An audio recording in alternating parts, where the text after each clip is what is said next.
Republican Congressman Jim Jordan of Ohio joins the company now to weigh in on endless spending, but in particular, Congressman, I want to zero in on this endless bailout of Fannie and Freddie. The Senate last night said, hey, you got to keep on paying out that money. What do you feel about that? Yeah.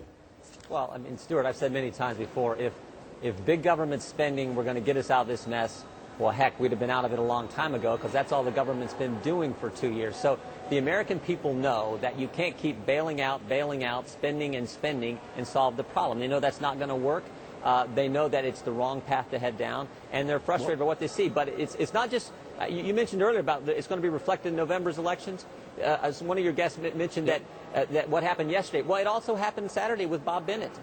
Two appropriators get beat in their primary. So the American people are so frustrated with the spending that they're taking it out right now in the electoral sense with those two examples.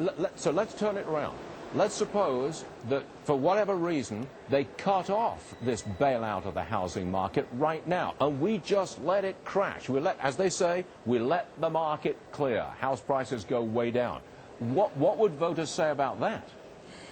Well, I mean, we don't know, and I don't think anyone's suggesting that. What we're suggesting is you begin to break up Fannie and Freddie. You begin to deal with the problem. Right now, we're not dealing with the problem. We're just throwing more money after it. We're just putting the Band-Aids on it, and it's not even part of the Dodd-Senate bill. So what we're suggesting is let's at least look at it. After all, we know this is where it all started 2 years ago. Let's at least look at breaking up Fannie and Freddie. Let's look at moving in a direction that's actually going to provide some fiscal sanity to the housing market and to the lending industry. Let's move in that direction. That's what the American people want us to do, not to punt on this issue, not to pass on this. In fact, think about this. The Democrats 4 weeks ago today were supposed to, by law, have a budget resolution in place. They are going to punt on the budget. They're not even going to do the budget because they got this dilemma. They got the American people who want us to get some fiscal sanity back in our government. Well, and then they got their own president who sends them a budget that's unsustainable. So they're not even going to do the budget resolution process, which is what starts it all and sets the framework and has the debate for the American people to see. But you know, every day on this program we quote the president's approval rating, and for weeks it's been in the high 40s. 47%, 48%. Okay,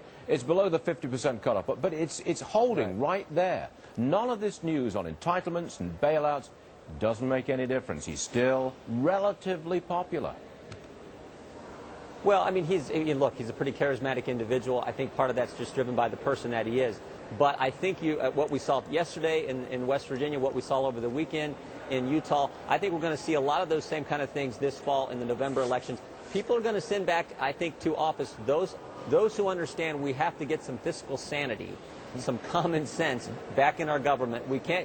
The American people can't pass on a budget. They have to make decisions as a family, as small business owners, but yet they're seeing their own government not even do the budget process. All right, Congressman Jim Jordan, Republican of Ohio. Thanks for joining us, sir. We appreciate you being with us. Thank you, Stuart. Good to be with you.